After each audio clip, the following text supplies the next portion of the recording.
ఆరాధనకు చేరవచ్చిన మీ అందరికీ మన ప్రభువును రక్షకుడునైన యేసుక్రీస్తు నామమున వందనాలు తెలియచేస్తూ ఉన్నాను. మంచిది. ఈ సమయంలో ఒక అర్ధగంట లోపుగా దేవుడి మాటల్ని మనం విందాం. ఈరోజు నేను చెప్పాలనుకున్నటువంటి అంశము ఆశ్చర్యపడకుడి అన్నటువంటి అంశాన్ని మీ ముందు తీసుకొస్తాను. ఈరోజు ప్రపంచం ఎంతో ఆశ్చర్యమైనటువంటి సంగతుల్ని చూస్తూ ఉన్నది. అందును బట్టి ప్రపంచం ఆశ్చర్యపోతూ ఉన్నది. అయితే బైబిల్ గ్రంథం సెలవిస్తూ ఉంది, ఆశ్చర్యపడద్దు అన్నటువంటి మాట. ఈరోజు అందుకని ఆశ్చర్యపడకుడి అన్నటువంటి ఏంటి అనంటే మనందరికీ తెలిసినటువంటిది. మార్చి 18వ తేదీన బుధవారం ఉదయం 3:37 తెల్లవారుజామున ప్రపంచంలో చాలామంది నిద్రపోలేదు. ప్రపంచమంతా మేల్కొని చూసింది. బహుశా తెలియని వారు కాదు, కానీ ఇంత ఆశ్చర్యమైనటువంటి సంఘటన మరలా చూడలేమని, ఇది నిజముగా జరుగుతుందా అని బుధవారం మార్చి 18వ తేదీ బుధవారం ఉదయం 3:37 ప్రపంచం మేల్కొంది. ఏంటి అనంటే, సునీత విలియమ్స్ బుచ్ విల్మోర్లో భూమి మీద అడుగుపెట్టినటువంటి క్షణాలు. దాన్ని చూసి ప్రపంచం ఆశ్చర్యపోయింది. అయితే బైబిల్ అంటుంది, ఆశ్చర్యపడకుడి అన్నటువంటిది. ఏంటయ్యా అనంటే, ఒక 15 విషయాల్ని త్వరగా మీ ముందుకు తీసుకొస్తాను. అంతకన్నా ముందుగా ఈ జరిగిన సంఘటన ఏదో తెలిస్తే తర్వాత జరగబోయేటువంటి సంఘటన మనకు చక్కగా అవగాహన అవుతుంది. 2024 జూన్ 5వ తేదీన Sunita Williams Butch Wilmore America astronauts వ్యోమగాములు బోయింగ్ స్టార్లైన్ ద్వారా అంతరిక్షంలోనికి వెళ్ళారు. అంతరిక్షము ఉన్నటువంటి ISS ఇంటర్నేషనల్ స్పేస్ స్టేషన్, అది ఒక యంత్రాలతో నిర్మించబడినటువంటిది. అది సుమారుగా ఒక ఫుట్బాల్ కోర్ట్ అంత ఉంటుంది. 1 ఎకరా 2 ఎకరాల స్థలాల్లో ఉంటుంది. దానిలో కొన్ని పరికరాల ద్వారా నిర్మించి అది భూమి చుట్టూ నిరంతరము తిరుగుతూ ఉంటుంది. దానిలో నివసించడానికి ఒక 5 బెడ్రూమ్స్, 2 బాత్రూమ్స్, తర్వాత స్విమ్మింగ్ పూలు, ఇటువంటి జిమ్ ఇవన్నీ కూడా ఉన్నాయన్నమాట. అలాంటి వాటిల్లో ఈ భూమి మీద నుంచి వెళ్ళినటువంటి వారు కొద్ది దినాలు ఉండి భూమి మీద జరుగుతున్నటువంటి సంగతులను పరిశీలన చేసి ఒక అద్భుతమైనటువంటి టెక్నాలజీ ద్వారా కొన్ని ప్రయోగాలు చేస్తూ ఉంటారు. వీరిద్దరూ కూడా 8 రోజులు అక్కడ ఉండి బోయింగ్ స్టార్లైన్లో ఉన్నటువంటి పరికరాల పనితీరును పరిశీలించి 9వ రోజు తిరిగి రావడానికి వారు నాసా ISS స్పేస్ సెంటర్ నుంచి వారు పైకెళ్ళారు. చక్కగా వారు పైకెళ్ళారు. పైకెళ్ళిన తర్వాత 8 రోజులు వారు ప్రయోగాలు చేసి 9వ రోజు కిందకి రావాలి అనుకున్నారు. ISS స్పేస్ సెంటర్ ఎంత ఉంటుందనంటే భూమి నుంచి 400 కిలోమీటర్ల నుంచి 500 కిలోమీటర్ల ఎత్తులో ఉంటుంది. అనగా ఇక్కడ నుంచి బహుశా విశాఖపట్నం అంత దూరం ఎత్తులో ఉంటుంది అన్నమాట, చాలా దూరం. అయితే అక్కడి నుంచి తిరిగి రావటానికి ఆ మిషన్లో ఒక హీలియం అనేటువంటి ఒక గ్యాస్ లీకేజ్ అవటాన్ని బట్టి వారు భయపడిపోయారు. కాబట్టి తిరిగి రాలేదు. చాలామంది సాహసం చేయమన్నారు, అదంత చిన్న లీకేజే కదా, ఏం కాదు అని.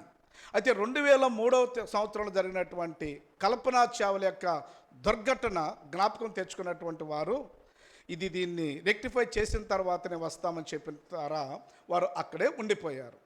మనము 2003వ సంవత్సరంలో కల్పనా చావ్లా చూస్తూ ఉన్నారు. ఇంకా 17 కిలోమీటర్ల ఎత్తులోని కనపడతా ఉంది.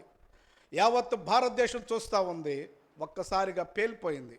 ఆ సంఘటన ద్వారా నాసా వారు ఇరువురు కూడా సాహసం చేయలేదు. మీరు ఉండండి, మేము తర్వాత మరలా మమ్మల్ని ఆస్ట్రోనాట్స్ని పంపిస్తాం, మీరు వద్దురుగోనని చెప్తే వారు 4 రోజులు అనుకున్నారు, 10 రోజులు అనుకున్నారు, 15 రోజులు అనుకున్నారు. కానీ 9 నెలలు కంటికి కనపడినటువంటి ఎత్తులో వాతావరణం సరిగా ఉన్నటువంటి పరిస్థితుల్లో 9 మాసాలు అక్కడ ఉండటం అంటే ఆషామాషా కాదు. మనందరం ఏమనుకున్నారు, యావత్ ప్రపంచం ఏమనుకుందంటే ఎప్పుడో మాడి మసైపోయి ఉంటారా, వారికి గాలి అందుండదు, వారు చచ్చిపోయి ఉంటారు అనుకుంది. కానీ నాసా మధ్యలో కొన్ని ఫొటోస్ షేర్ చేస్తున్నప్పుడు ఎవరు నమ్మలేదు, ఏముందలే అనని. కానీ నాసా వారు ఏం చేశారంటే వారికి ఆహారాన్ని పంపిస్తూ వచ్చారు. వారు నీరు ఎలా తాగేవారో తెలుసా? వారు పోసినటువంటి పాస్ను మిషన్లో పెట్టి వారు దాహం తీర్చుకునేటువంటి వారు, వారి చెమటను వారు నీరుగా మార్చుకునేటువంటి వారు. వారికి గాలి సరిగా అందనప్పుడు వాటర్లో ఉన్నటువంటి ఆక్సిజన్ గాలి పీల్చుకునేటువంటి వారు. వారు రోజు కూడా 2 గంటల పాటు ఎక్సర్సైజులు చేశారు. వారు మనుషులు తేలుతూ ఉంటారు, నడవరు. అలా ఉండకుండా వాళ్ళు తేలిపోకుండా బెల్టులతో కట్టేస్తారు. ఆ విధంగా బుచ్ విల్మోర్, సునీత విలియమ్స్, 60 సంవత్సరాల సునీత విలియమ్స్, 65 సంవత్సరాల బుచ్ విల్మోర్లో 1 రోజు కాదు, 2 రోజులు కాదు, 9 నెలల పాటు ఉన్నారు. అక్కడ వారు ఇంకా చచ్చిపోతామో అనుకున్నారు. ఇంకా అక్కడే వాళ్ళు ఒకరినొకరు బలపరుచుకోవటం వారు ప్రారంభించారు. మనం వెళ్ళిపోతాం అన్నటువంటి ఒక మంచి వాతావరణాన్ని తీసుకొచ్చుకున్నారు. ఆ తర్వాత వాళ్ళు మంచి ఆహారాన్ని తీసుకున్నారు. 2 గంటల పాటు ఎక్సర్సైజ్ చేశారు. వారు తర్వాత నీటిని తీసుకున్నారు. అక్కడి నుంచి వారు ఏం చేశారు తెలుసా? వారు ఖాళీగా ఉండకుండా చిన్న చిన్న మొక్కలు పెంచడం ప్రారంభించారు. కొన్ని ప్రయోగాలు చేయటం ప్రారంభించారు. అంత మాత్రమే కాదు, అమెరికా అధ్యక్షుని యొక్క ఎన్నికల్లో ఓటేయటానికి ఇక్కడ నుంచి మెయిల్ ద్వారా వాళ్ళ ఓటును పంపిస్తే అక్కడ వారు ఓటేసి మరలా మెయిల్ ద్వారా పంపించారు. అనగా అమెరికా అధ్యక్షుని ఎన్నికల్లో కూడా వాళ్ళు ఓటేశారు. అది మాత్రమే కాదు, డిసెంబర్ 25వ తేదీన వాళ్ళు అక్కడ క్రిస్మస్ సంబరాలు చేసుకున్నారు. అది మాత్రమే కాదు, బుచ్ విల్మోర్ ఒక క్రిస్టియన్, అతడు ప్రతి ఆదివారము బ్యాప్టిస్టు సంఘానికి చెందినటువంటి అతను వెబెక్స్ ద్వారా ప్రతి ఆదివారము ఆరాధన చేశాడని సాక్ష్యం ఇచ్చాడు. ఆ తర్వాత వారు 9 నెలల తర్వాత మార్చి 18వ తేదీన భూమి మీదకి వస్తున్నప్పుడు ఇక చేసేది ఏం లేనప్పుడు నాసా ఎలన్ మస్క్ కంపెనీకి చెందినటువంటి స్పేస్ అనేటువంటి ఒక డ్రాగన్ క్యాప్స్యూల్ని ఒప్పందం కుదుర్చుకొని దాన్ని పైకి పంపించారు. వారితో ఇక్కడ నుంచి 4 వెళ్ళారన్నమాట. 4 వెళ్ళారు, అక్కడ 2 ఉన్నారు, మొత్తం 6. ఆ తర్వాత అక్కడికి వెళ్ళింది. ఆ కక్షలోనికి ఇక్కడ ఎలా జరుగుతూ ఉంటాయి అంటే దాన్ని పంపించిన తర్వాత శాస్త్రవేత్తలు మౌస్ కదిలిస్తూ ఉంటారు, కక్షను మారుస్తూ ఉంటారు. ఆ స్పేస్ సెంటర్లోకి ఈ షటిల్ వెళ్ళిన తర్వాత ఫిక్స్ చేస్తారు, అది అప్పచ్చలాగా అతుక్కుపోతుంది. ఆ విధంగా 4 వెళ్ళిన తర్వాత ఆ 4 లోపల ఉన్నటువంటి 2 చూసి 6 ఎంతో సంతోషించారు. ఆ తర్వాత 2 ప్రయోగాలు చేయటానికి అక్కడే ఉండిపోయారు. ఒక డ్రైవరు, ఇంకొక అతను కలిసి ఈ సునీత విలియమ్స్ ఆస్ట్రోనాట్స్ లేదా బుచ్ విల్మోర్లో 4తో కలిసి ఆ విధంగా వస్తున్నప్పుడు చాలా గంటల ప్రయాణం చేసి భూకక్షలోనికి వచ్చిన తర్వాత నిమిషానికి 20,000 కిలోమీటర్ల వేగంతో వచ్చి భూమి చుట్టూ 7 గంటల పాటు తిరిగి ఫ్లోరిడాలో ఉన్నటువంటి సముద్ర జలాల మీద ఆ క్యాప్స్యూల్ పారాచూట్స్ ద్వారా అలా దిగిన తర్వాత ఆ క్యాప్స్యూల్ ఓపెన్ చేసిన తర్వాత వాళ్ళ 4 చూసిన తర్వాత ప్రపంచం ఆశ్చర్యపోయింది. ఒక మనిషి ఒక రూములో ఒక రోజు బిగిస్తే చచ్చిపోయేటువంటి రోజుల్లో, వాతావరణమే అనుకూలం లేనటువంటి పరిస్థితుల్లో 9 నెలల పాటు అక్కడ ఉండి తిరిగి రావటమా అసాధ్యం అనని వాళ్ళందరూ కూడా ఇచ్చేశారు. ఇంతకు మించిన ఆశ్చర్యం, ఇంతకు మించిన అద్భుతం ప్రపంచంలోనే ఇంకేమీ ఉండదు అనని ప్రపంచమంతా అనుకుంటుంటే బైబిల్ గ్రంథం సెలవిస్తూ ఉంది, ఆశ్చర్యపడకుడి. యోహాను శుభవార్త 5:20 సెలవిస్తూ ఉంది, దీనికి ఆశ్చర్యపడకుడి, ఒక కాలం వచ్చుచున్నది. ఏంటి ఆ కాలం అనంటే అదే 2వ రాకడ, అదే సెకండ్ కమింగ్. ఒక కాలం వస్తుంది. ఇంత మాత్రమే చూస్తున్నారా? ఇంకా రాబోయే రోజుల్లో ఎన్నో అద్భుతాలు చూస్తారు, ఇంకా ఎన్నో వింతైనటువంటి పోకలు చూస్తారు. ఎలన్ మస్క్ చూస్తున్నటువంటి వాటిల్లో AI టెక్నాలజీ ద్వారా రోబోలు మాట్లాడుతూ ఉన్నాయి, రోబోలు అన్ని పనులు చేస్తూ ఉన్నాయి, మానవుడితో పని లేదు అని అంటూ అద్భుతమైన వింతలు చూస్తూ ఉంటే, అద్భుతమైనటువంటి ప్రయోగాలు చూస్తూ ఉంటే ఆశ్చర్యం వేస్తూ ఉంది. నిజమే విధముగా ఒక రోబో మాట్లాడటం ఏంటి, ఒక రోబో ఈ మిషన్ ఈ పని చేయటం ఏంటి, మనిషితో సంబంధం లేకుండా పని చేయటం ఏంటి అన్నటువంటి వాటిల్ని చూస్తూ ఉన్నాం. అయితే అంటుంది కదా బైబిల్లో, వీటేటికి మీరు ఆశ్చర్యపోవలసిన పని లేదు. ప్రపంచం ఆశ్చర్యపోతుంది, ప్రపంచం అద్భుతం అంటుంది, కానీ ఒక క్రైస్తవుడు ఆశ్చర్యపడాల్సిన పని లేదు. ఆశ్చర్యపడకూడి ఒక కాలం వస్తుంది అన్నటువంటి మాట. అయితే ఇప్పుడు 2025 సంవత్సరంలో ఇప్పుడు మనం టెక్నాలజీ అనుకుంటున్నాము. అయితే బైబిల్ గ్రంథం సెలవిస్తూ ఉంది, ఎప్పుడో ఇలాంటి ఆస్ట్రోనాట్స్ని చూసాం, ఎప్పుడో ఇలాంటి వ్యోమగాములు చూసాం, అంతరిక్షంలోకి వెళ్ళినటువంటి వ్యోమగాముల్ని ఇప్పుడు చూస్తున్నారు ఇదో ప్రపంచం. బైబిల్ ఎప్పుడో చెప్పింది. బైబిల్లో ఉన్నటువంటి 3 ఆస్ట్రోనాట్స్ని మేము ముందుస్తాను. రండి, ఆదికాండం 5వ అధ్యాయం. ఆదికాండం 5వ అధ్యాయం. బైబిల్ గ్రంథంలో ఉన్నటువంటి లేదా భూమి మీద ఉన్నటువంటి మొట్టమొదటి ఆస్ట్రోనాట్ వ్యోమగామి ఎవరు అని అంటే హనోకు అన్నటువంటి విషయాన్ని మీకు తెలియచేస్తా ఉన్నాను. రండి, ఆదికాండం 5వ అధ్యాయము 23 నుంచి 25. హనోకు దినములన్నీ 365 ఏండ్లు. హనోకు దేవునితో నడిచిన తర్వాత దేవుడు అతన్ని తీసుకుపోయిన గనక అతడు లేకపోయెను అన్న మాటను చూస్తున్నాం. హనోకు 360 ఏండ్లు దేవుడితో నడిచాడు. దేవుడితో నడిచిన తర్వాత హనోకు ఇక వచ్చేయి అనగానే హనోకు మరణాన్ని చూడకుండానే దేవుడితో వెళ్ళిపోయాడు. మొట్టమొదటి ఆస్ట్రోనాట్, విశ్వంలోకి వెళ్ళినటువంటి మొట్టమొదటి వ్యోమగామి హనోకు. ఇది బైబిల్ గ్రంథం ఆరంభంలోనే, భూమి సృజించిన దినాల్లోనే ఆస్ట్రోనాట్ని బైబిల్ పరిచయం చేసింది అన్న విషయాన్ని తెలియచేస్తూ ఉన్నాం. కాబట్టి తెలియకుండా ఇప్పుడేదో చూసి ఆశ్చర్యపోవద్దు. బైబిల్ ఎప్పుడో చెప్పింది. మొట్టమొదటి ఆస్ట్రోనాట్ ఎవరంటే హనోకు. రెండవ వ్యక్తిని చూపిస్తాను రండి, 2వ రాజుల గ్రంథం చూడండి. 2వ రాజుల గ్రంథం 2వ అధ్యాయం. సెకండ్ ఆస్ట్రోనాట్ బైబిల్ గ్రంథంలో నుంచి 2వ రాజుల గ్రంథం పేజీ నెంబర్ 307.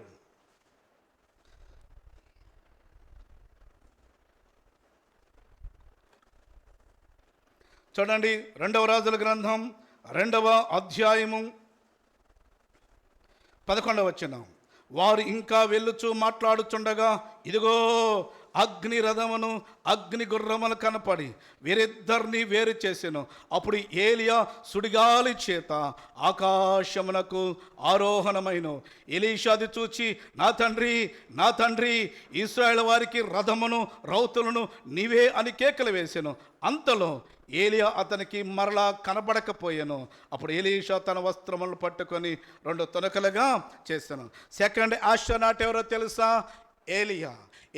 ఎలీషా మాట్లాడుతూ ఉండగా, ఏలియాతో ఎలీషా మాట్లాడుతూ ఉండగా, వారిద్దరు ఇంకా మాట్లాడుచూ ఉంటుండగా ఆకాశంలో నుంచి అగ్ని రథములు రాగా ఎలీషా నుంచి ఏలియాను వేరు చేయగా ఏలియా సుడిగాలి మీద అగ్ని రథం మీద కూర్చోబెట్టి అలా పరలోకానికి ఆరోహణమైపోయిన సెకండ్ ఆస్ట్రోనాట్. సెకండ్ ఆస్ట్రోనాట్ ఎవరో తెలుసా? ఏలియా. మొట్టమొదట హనోకు దేవుడితో కొనిపోబడ్డాడు. రెండవదిగా ఏలియా అగ్ని రథముల మీద సుడిగాలితో కొనిపోబడ్డాడు. ఇది సెకండ్ ఆస్ట్రోనాట్. 3వ ఆస్ట్రోనాట్ చూద్దాం రండి. అపోస్తల కార్యముల గ్రంథం 1వ అధ్యాయము. అపోస్తల కార్యముల గ్రంథం. థర్డ్ ఆస్ట్రోనాట్ ఎవరో చూద్దాం. అపోస్తల కార్యముల గ్రంథం 1వ అధ్యాయం 9వ వచనం. అపోస్తల కార్యముల గ్రంథం 1వ అధ్యాయం 9వ వచనం. ఈ మాటలు చెప్పి వారు చూచుచుండగా ఆయన ఆరోహణమాయను. అప్పుడు వారి కన్నులకు కనపడకుండా ఒక మేఘము ఆయన కొనిపోయిను. ఆయన వెళుతుండగా వారు ఆకాశం వైపు తేరుచుచుండరి. ఇదిగో తెల్లని వస్త్రము ధరించుకుని 2 మనుషులు వారి యొద్ద నిలిచి, గలిలయ మనుషులారా, మీరెందుకు నిలిచి ఆకాశం వైపు చూచుతున్నారు? మీ యొద్ద నుండి పరలోకమును చేర్చుకోబడిన ఈ యేసే ఏ రీతిగా పరలోకమునికి వెళ్ళడం మీరు చూచితరో ఆ రీతిగానే ఆయన తిరిగి వచ్చునని వారితో చెప్పాను. అప్పుడు వారు ఒలీవలమనబడిన కొండ నుండి యెరూషలేముకి వెళ్ళారు. థర్డ్ ఆస్ట్రోనాట్ ఎవరో తెలుసా? ప్రభువైన యేసుక్రీస్తు మనందరి పాపల నిమిత్తము గొల్గొతా కొండ మీద మరణించాడు, సమాధి చేయబడ్డాడు, 3వ దినం మృత్యుంజయుడిగా తిరిగి లేచాడు. 40 రోజుల పాటు ఆయన సమాధి నుంచి లేచిన తర్వాత అనేక మందికి ప్రత్యక్షపరుచుకున్నాడు. మగ్దలేని మరియకు ప్రత్యక్షపరుచుకున్నాడు, తోమాకు ప్రత్యక్షపరుచుకున్నాడు. ఆ అమ్మాయి మార్గంలో వెళ్తున్న వారికి 11 ప్రత్యక్షతలను చూపించి ప్రపంచానికి 40 రోజుల పాటు కనపడిన తర్వాత 40వ రోజు అందరూ ఒలీవల కొండ దగ్గరికి వచ్చినప్పుడు వారు చూస్తూ ఉండగా ఆయన మేఘముల మీద ఆరోహణమైపోయాను. వారందరూ ఏంటి యేసయ్య ఇలా వెళ్ళిపోతున్నాడు అనగా 2 మనుషులు చూస్తున్నారు. ఓ గలిలయ మనుషులారా, యోధా మనుషులారా, ఆశ్చర్యపడొద్దు. ఏ రీతిగా యేసయ్య ఇక్కడి నుంచి వెళ్తున్నాడో మరలా రాబోతున్నాడు అని చెప్పాడు. అలా మేఘముల మీద ఆరోహణమయ్యాడు జీసస్ క్రైస్ట్, థర్డ్ ఆస్ట్రోనాట్. మొదటిగా హనోకును దేవుడు కొనిపోయాడు. ఆయన మరణాన్ని చూడలేదు, స్పేస్లోకి వెళ్ళిపోయాడు. రెండవదిగా మనం చూసినట్టయితే ఏలియా అగ్నిరథుల మీద సుడిగాలితోటి విశ్వంలోనికి లేదా పరలోకానికి 3వ ఆకాశానికి వెళ్ళారు. అక్కడ సెకండ్ ఆస్ట్రోనాట్. మూడవదిగా ప్రభువైన యేసుక్రీస్తు మనందరి కోసము మరణించిన తర్వాత తిరిగి వెళ్ళాడు, మరలా రాబోతున్నాడు. వీరు 9 నెలల తర్వాత వస్తేనే ఆశ్చర్యపోతున్నారేమో. హనోకు 1000 సంవత్సరాలకి వెళ్ళాడు, ఇంక మరలా రాలేదు అనగా మీరు ఆశ్చర్యపోవడాల్సినటువంటి పని లేదు. అయితే దీన్ని చూసినటువంటి సునీత విలియమ్స్ ఇప్పుడు ప్రపంచంలోనే ఒక ఐకాన్. బుచ్ విల్మోర్ ప్రపంచంలోనే ఒక ఐకాన్. అయితే నేను చెప్తున్నాను, సునీత విలియమ్స్, బుచ్ విల్మోర్ల కన్నా నేను ఒక ఐకాన్ కాబోతున్నాం. వారి రికార్డును మనం బద్దలు చేయబోతున్నాం. వారికన్నా ఆధిక్యతలు మనకున్నాయి. అందుకే నేను చెప్పాలనుకున్నటువంటి కొన్ని విషయాలు త్వరగా మీ ముందుంచేసి నా మాటలు ముగిస్తాను. The believers privilege then astronaut. హ్యోమగామి కన్నా బిలీవర్ యొక్క ఆధిక్యతలు ఏంటో త్వరగా మీ ముందుంచుతాను. త్వరగా మనందరూ తెలిసిన మాట చూస్తారు రండి. మొదటి తెస్సలోనికీయులకు రాసిన పత్రిక చూడండి. మొదటి తెస్సలోనికీయులకు రాసిన పత్రిక 4వ అధ్యాయము. మనందరికి తెలిసినటువంటి మాట. మొదటి తెస్సలోనికీయులకు రాసిన పత్రిక 4వ అధ్యాయము 15వ వచనం నుండి. మేము ప్రభు మాటను బట్టి మీతో చెప్పినదేమనగా, ప్రభు రాకడ వరకు సజీవులు నిలిచి ఉన్న మనము నిద్రించిన వారి కంటే ముందుగా ఆయన సన్నిధిని చేరము. ఆర్భాటముతోనూ ప్రధాన దూత శబ్దముతోనూ దేవుని బోరతోనూ పరలోకం నుండి ప్రభు దిగవచ్చును. క్రీస్తునందుండి మృతులైన వారు మొదట లేతరు. ఆ మీదట సజీవులు నిలిచి ఉన్న మనము వారితో కూడా ఏకముగా ప్రభువును ఎదుర్కొనుటకు ఆకాశ మండలమునకు మేఘముల మీద కొనిపోబడదము. మేఘముల మీద అన్న మాటను అండర్లైన్ చేసుకోండి. అది మాత్రమే కాదు, రండి మొదటి కొరింథీయులకు రాసిన పత్రిక చూడండి. మొదటి కొరింథీయులకు రాసిన పత్రిక 15వ అధ్యాయము. మొదటి కొరింథీయులకు రాసిన పత్రిక 15వ అధ్యాయము 157 పేజీలో, నూతన నిబంధనలో 157 పేజీలో. మొదటి కొరింథీయులకు రాసిన పత్రిక 15వ అధ్యాయము 51 నుంచి, ఇదిగో మీకు ఒక మర్మము తెలుపుచున్నాను. మనందరము నిద్రించము గాని నిమిషములో, అవి గుర్తుపెట్టుకోండి, ఒక రెప్పపాటున కడబోరం రోగగాని మనందరము మార్పు పొందుదాము. బోరం రోగును అప్పుడు మృతులు అక్షయులుగా లేపబడదురు, మనము మార్పు పొందుదాము. క్షయమైన ఈ శరీరము అక్షయతను ధరించుకొనవలసింది, మర్త్యమైన ఈ శరీరము అమర్త్యతను ధరించుకొనవలసింది అన్నమాట. అమ్మ మీకు కొన్ని తేడాలు చెప్పేసేసి నా మాటలు ముగిస్తాను. నెంబర్ 1, ఆస్ట్రోనాట్ అనగా హ్యోమగామి కన్నా ఆధిక్యతలు ఏంటో, లేదా బిలీవర్గా ఒక విశ్వాసిగా లేదా బాప్తిసం తీసుకున్న మన ఆధిక్యతలు ఏంటో ఒక 15 నిమిషాలు చెప్పేసి ముగిస్తాను. నెంబర్ 1, ఆస్ట్రోనాట్ ఎక్కడి నుంచి వెళ్తాడంటే ర్యాకెట్ ద్వారా వెళ్తాడు. ఆ ర్యాకెట్ ద్వారా వెళ్ళేసేసి వాళ్ళ క్యాప్సూల్లో కూర్చుంటారు, వాళ్ళన్ని ధరించుకుంటారు. ఆ ర్యాకెట్ అంటించినప్పుడు, దాన్ని స్టార్ట్ చేసినప్పుడు చాలా పొగను చిమ్ముతూ ఉన్నప్పుడు ర్యాకెట్ వాళ్ళని తీసుకుపోతుంది. అయితే ఆస్ట్రోనాట్ని ర్యాకెట్ తీసుకుపోతుంది, కానీ బిలీవర్ని అంటే తెలుసా, బిలీవర్ పైకి వెళ్ళటానికి ఏ ర్యాకెట్ అవసరం లేదో, లేదంటే స్పేస్ సెంటర్ నుంచి ఏవే పరికరాలు అవసరం లేదు, కానీ బిలీవర్ మేఘముల మీద వెళ్తాడు. జాగ్రత్త గమనించండి. ఆస్ట్రోనాట్ ర్యాకెట్ మీద వెళితే బిలీవర్ మేఘాల మీద వెళతాడు. మొదటి తేడా. రెండవ తేడా, ఆస్ట్రోనాట్ స్పేస్ సెంటర్ నుంచి వెళ్తాడు. ఎక్కడ? NASA space centre, Sriharikota space centre, అలాగా స్పేస్ సెంటర్లు ఉంటాయి కాబట్టి అక్కడ నుంచి ర్యాకెట్ని ప్రయోగం చేస్తారు, వాళ్ళు వెళ్తారు. కానీ బిలీవర్ ఎక్కడి నుంచి వెళ్తారో తెలుసా? ఈయనకి ఎటువంటి స్పేస్ సెంటర్లు ఉండవు, కానీ బిలీవర్ సంఘం నుంచి వెళ్తాడు. బిలీవర్ చర్చి సెంటర్ నుంచి వెళ్తారు. అనగా ఎవరైతే యేసు ప్రభునందు విశ్వాసం ఉంచి సంఘంలో చేర్చబడతారో వాళ్ళు మాత్రమే ఎత్తబడతారు, వారు మాత్రమే ఆరోహణమవుతారు. అంతేగాని దారిపోయి దానిలందరూ లేపబడరు, దారిపోయి దానిలందరూ ఎత్తబడరని విషయాన్ని జ్ఞాపకం చేస్తున్నాను. ఒక హ్యోమగామి స్పేస్ సెంటర్ నుంచి ఎత్తబడితే ఒక బిలీవర్ చర్చి సెంటర్ నుంచి ఎత్తబడతాడు.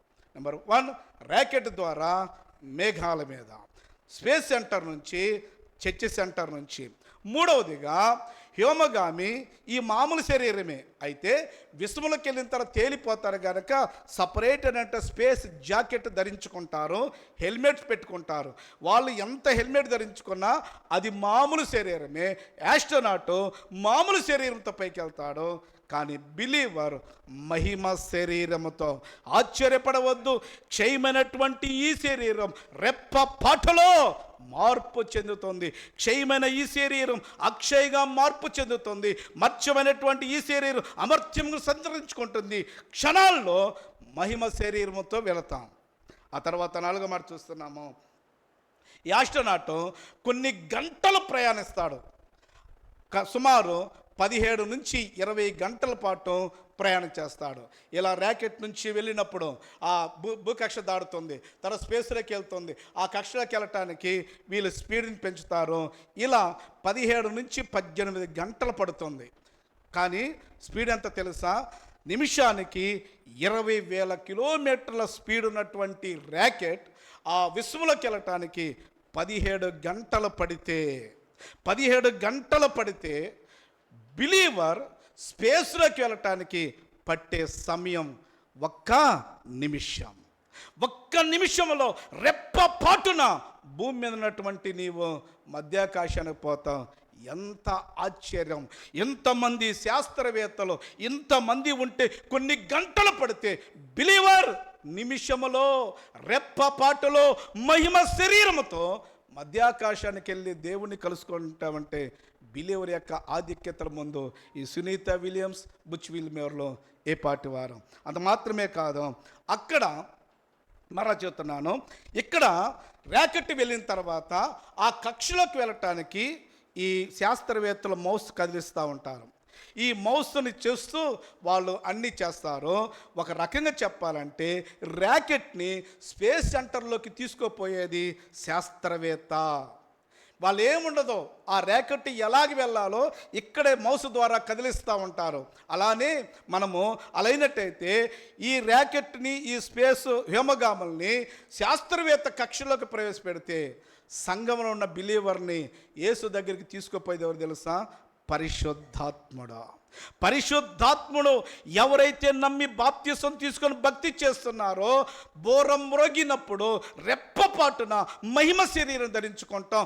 చూస్తూ ఉండగా నిమిషాల్లో పరిశుద్ధాత్ముడు నిన్ను ఏ దేవుడినైతే ఆరాధిస్తున్నావో, ఏ దేవుడైతే మన పాపల నిమిత్తం చనిపోయో అట్టి దేవుడి దగ్గరికి పరిశుద్ధాత్ముడు నిమిషాల్లో అక్కడ తీసుకుపోతారు. అందుకనే చూడండి, సంఘం వధువు, ఆయన వరుడు పెళ్లి కుమార్తెను స్టేజీ మీదకి ఒక్కరే తీసుకురారు.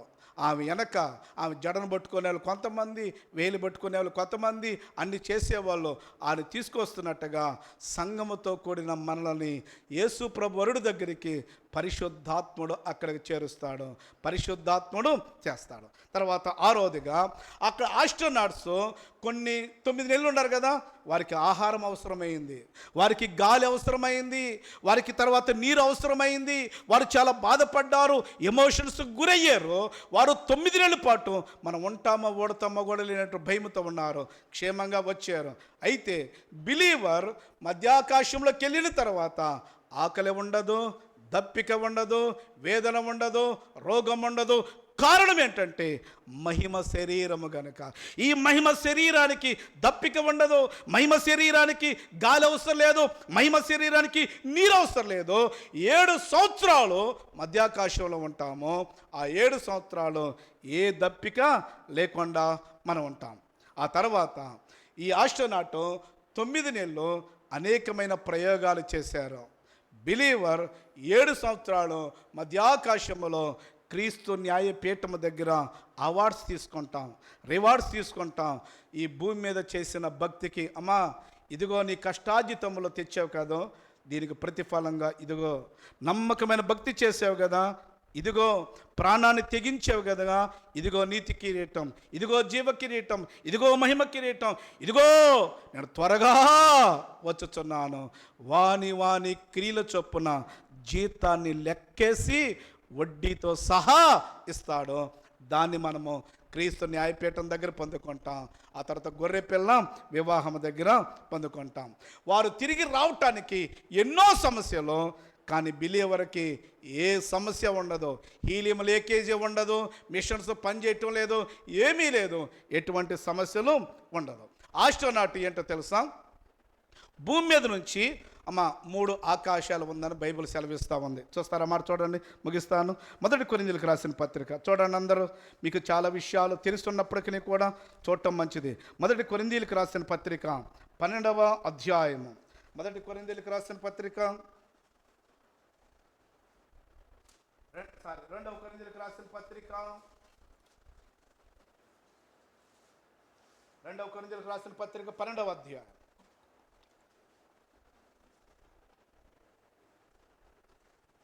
2వ కొరింథీయులకు రాసిన పత్రిక 12వ అధ్యాయం 2వ వచనం. క్రీస్తునందున్న ఒక మనిషిని నేను ఎరుగదును, అతడు 14 సంవత్సరముల క్రిందట 3వ ఆకాశమునకు కొనిపోబడిను. అతడు శరీరముతో కొనిపోబడిను, నేను ఎరుగును. శరీరము లేక కొనిపోబడిను, నేను ఎరుగును. అది దేవునికే తెలియను. దేవుడి గురించి తెలుసా? అపోస్తలుడైన పౌలు గురించి. అపోస్తలుడైన పౌలు దర్శనముతో 3వ ఆకాశాన్ని చూశాడు. ఈ సునీత విలియమ్స్, బుచ్ విలిమర్లు వెళ్ళింది తెలుసా? మొదటి ఆకాశమే. మొదటి ఆకాశంలో వాతావరణం ఉంటుంది, 2వ ఆకాశంలో సూర్యుడు, చంద్రుడు, నక్షత్రాలు ఉంటాయి, 3వ ఆకాశంలో దేవుడి సింహాసనం ఉంటుంది, అదే పరలోకం. మొదటి ఆకాశాన్ని దాటటమే గగనం. 2వ ఆకాశానికి వెళ్తే సూర్యుడి యొక్క వేడికి మాడి మసైపోతారు. ఆస్ట్రోనాట్ మొదటి ఆకాశంలో 400 కిలోమీటర్లు ఎత్తుతో పోయాడు. కానీ బిలీవర్ మొదటి ఆకాశాన్ని దాటి, 2వ ఆకాశాన్ని దాటి 3వ ఆకాశంలో ఉన్నటువంటి దేవుడి సింహాసనం దగ్గరికి రెప్పపాటులో పోతాడంటే ఎంత ఆశ్చర్యమో కదా. అది మాత్రమే. ఇంకో మాట, మనము మధ్యాకాశములో 7 సంవత్సరాలు ఉంటాం.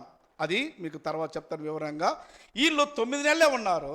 మనము 7 సంవత్సరాల తర్వాత మరలా మనము కిందకి వస్తాము అన్న విషయాన్ని జ్ఞాపకం చేస్తున్నాను.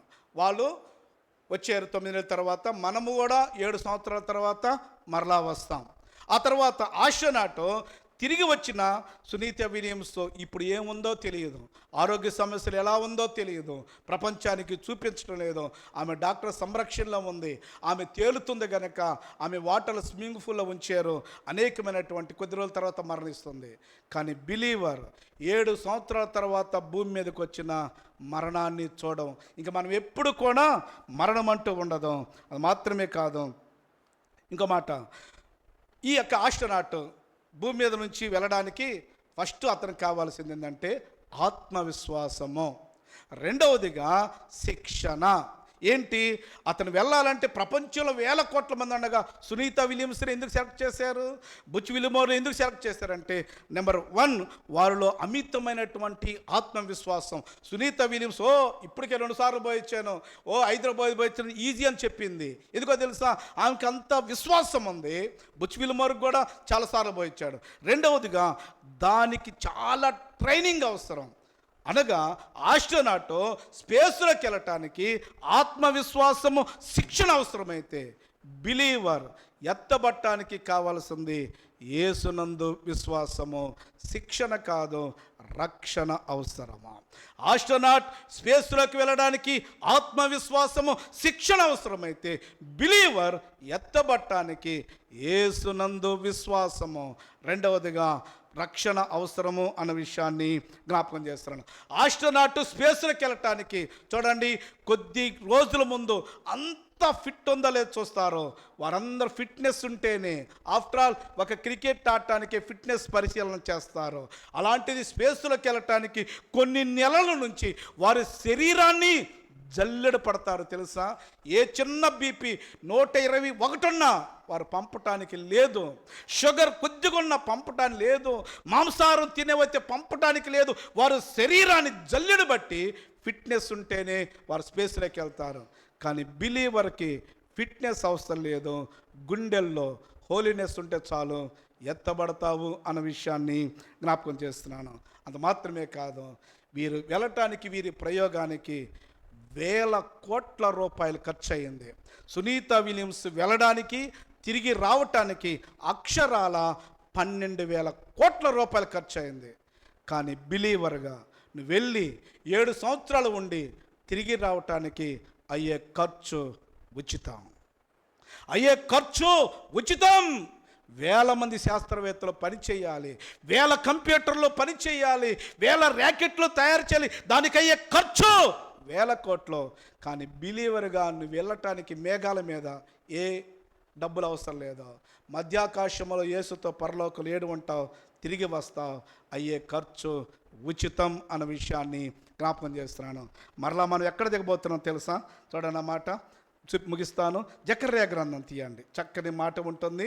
జకర్యా గ్రంథం 783 పేజీలో, 783 పేజీలో చూడండి, ఎక్కడ మరలా మనం దిగబోతున్నాము.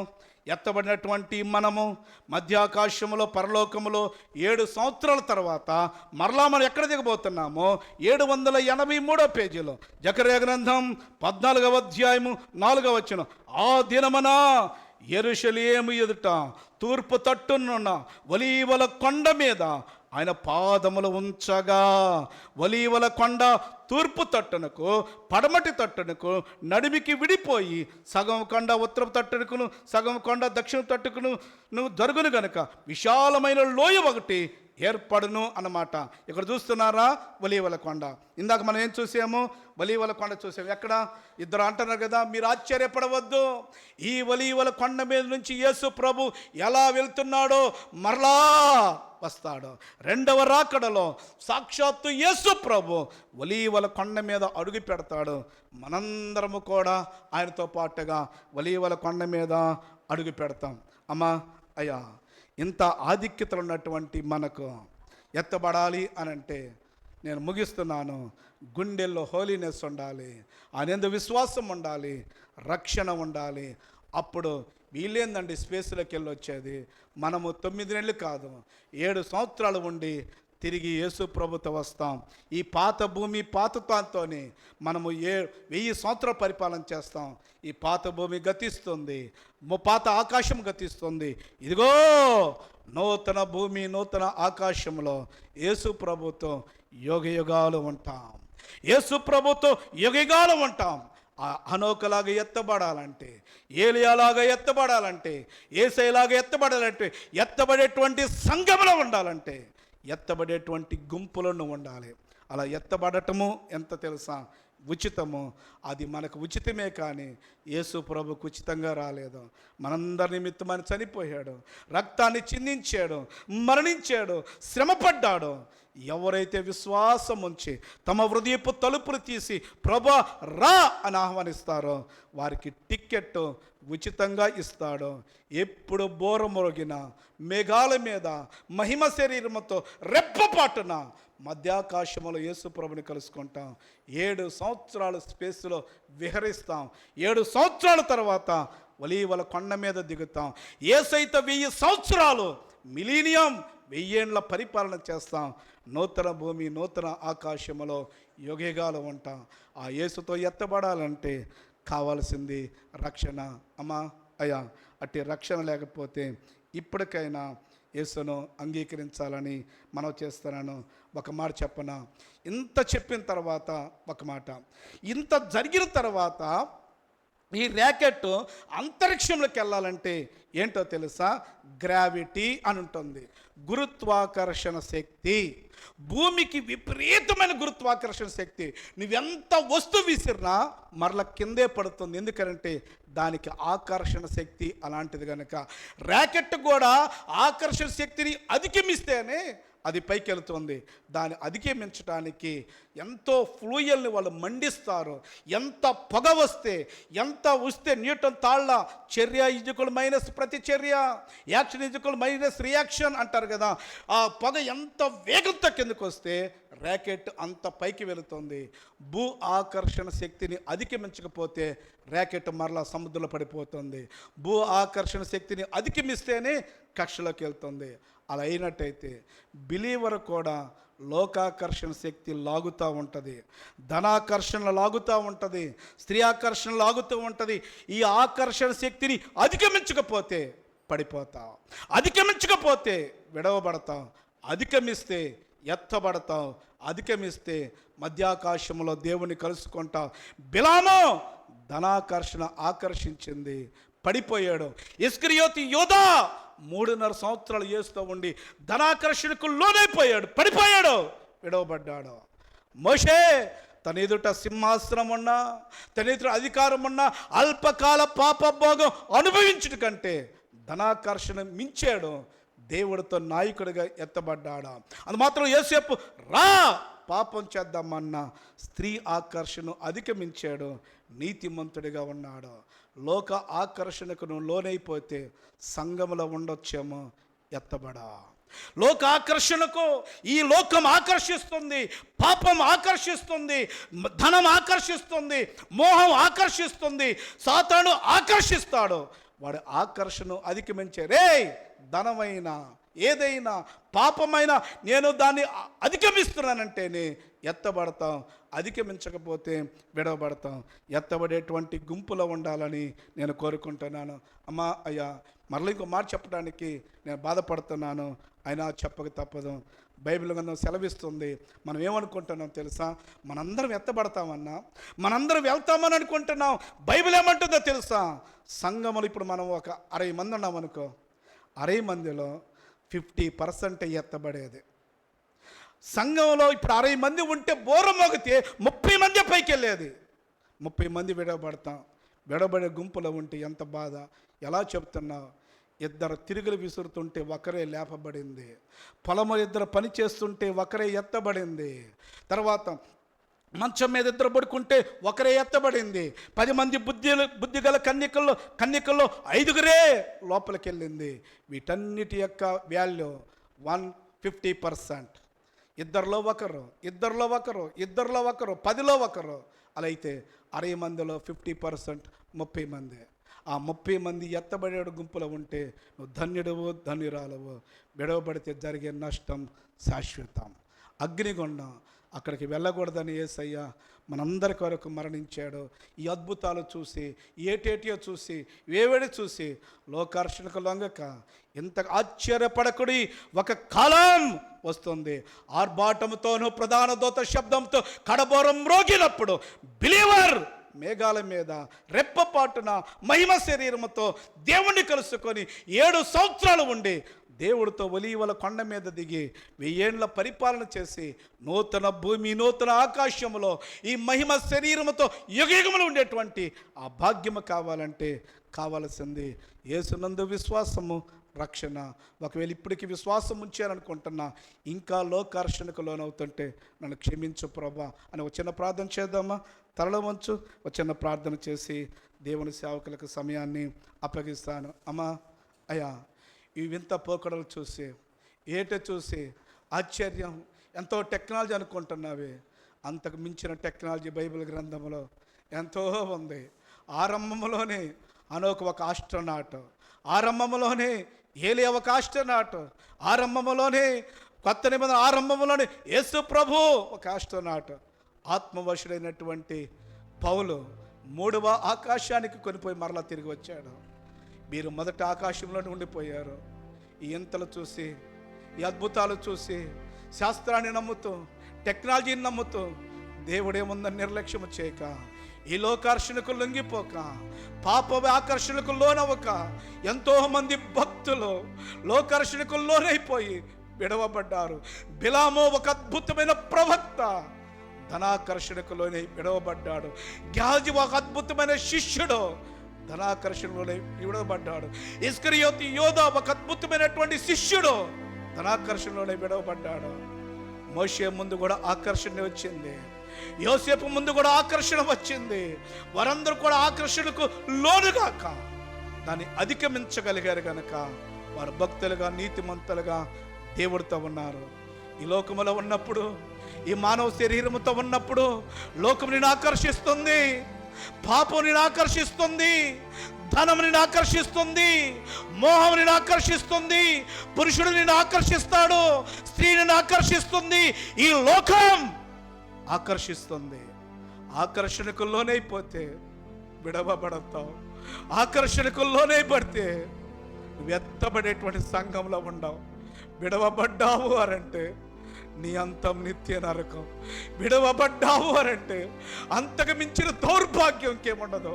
అయ్యా, ఎత్తబడేటువంటి గుంపులో, ఎత్తబడేటువంటి సంఘములో మహిమ శరీరముతో ఎదుర్కొనేటువంటి భాగ్యం నాకు కావాలి. అలా అయితే యేసునందు విశ్వాసం ఉంచు, రక్షణ పొందితే ఏమున్నా లేకపోయినా రెప్పపాటున మహిమ శరీరముతో మధ్యాకాశములో యేసును కలుసుకుంటాం. అమ్మా, అయ్యా, ఏదో నేను నమ్ముకున్నానని మామూలుగా భక్తి చేస్తున్నావేమో, అంత్య దినాల్లో పడిపోతాం. అంత్య దినాల్లో మనం నిలబడలేక పడిపోతాం. ఇప్పటికైనా ఒకవేళ ఎలాంటి ఆకర్షణకు లోనవుతున్నా, యేసు నన్ను క్షమించు, నన్ను క్షమించు అయ్యా, నేను ఎత్తబట్టానికి ఉచితము, అది నాకు ఉచితమే, కానీ నీవు ఉచితంగా రాలేదు ప్రభా. దైవత్వాన్ని విడిచావు, పరలోకాన్ని విడిచావు, మహిమను విడిచావు, మానవుడిగా వచ్చావు, నా పాపాన్ని మీద వేసుకున్నావు, కలవర శిలువలో రక్తాన్ని చిందించావు, శ్రమపడ్డావు, కొట్టబడ్డావు, తిట్టబడ్డావు, వ్యాధిని అనుభవించువాడిగా ఉండిపోయావు, మరణించి సమాధి చేయబడి మృత్యుంజయుడిగా తిరిగి లేచావు. అప్పుడు నాకు మాత్రమే ఉచితమైంది, కానీ నీ కార్యము ద్వారా ప్రభ నాకు ఉచితాన్ని అనుగ్రహించావు. ఇంత భాగ్యాన్ని పోగొట్టుకొనక బుద్ధి లేని కన్యకలుగా మేము ఉంటే మమ్మల్ని మన్నించండి. విడవబడేటువంటి గుంపులో ఉంటే మమ్మల్ని మన్నించండి. ఇంత భక్తి చేసి, ఇంత విశ్వాసము చేసి, ఇంతగా నేను చేసి విడవబడితే నాకేంటి ప్రయోజనం? నేను మాత్రమే కాదు, నా కుటుంబంలో ఎవరు విడవబడకూడదు. నేను మాత్రమే కాదు, నేను, నా భర్త, నా పిల్లలు, నా కుటుంబం సహా ఎత్తబడేటువంటి సంఘములో ఉండాలని ఎందరైతే ప్రార్థన చేస్తున్నారో, యేసో నువ్వు మధ్య ఆకాశంలోకి వచ్చి బోర ఊదినప్పుడు వినేటువంటి చెవులను, ఎత్తబడేటువంటి భాగ్యాన్ని, నిన్ను కలుసుకునేటువంటి ఆ భాగ్యాన్ని యెహోవానిసే ప్రార్థనా మందిరం ఉన్నటువంటి ప్రతి కుటుంబానికి అందరికీ దయచేయమని, అలా ఎత్తబడటానికి మాలో ఏమైనా ఫిట్నెస్ లేకపోతే, మా హృదయంలో ఏమైనా అపవిత్రత ఉంటే, మా జీవితాలు ఏమైనా చీకటి కార్యాలు ఉంటే ఇప్పుడే నీ రక్తాన్ని మా మీద ప్రోక్షించుకుంటూ ఉండగా పరిశుద్ధపరిచి నీతిమంతులుగా చేసి ఎత్తబడేటువంటి సంఘములో మా కుటుంబాలన్నిటిని ఉంచమని మా ప్రభువును నీ ప్రియకుమారుడైన యేసు నామమున ప్రార్థన చేసి అడిగి వేడుకుంటున్నాను పరమ తండ్రి. Amen, amen.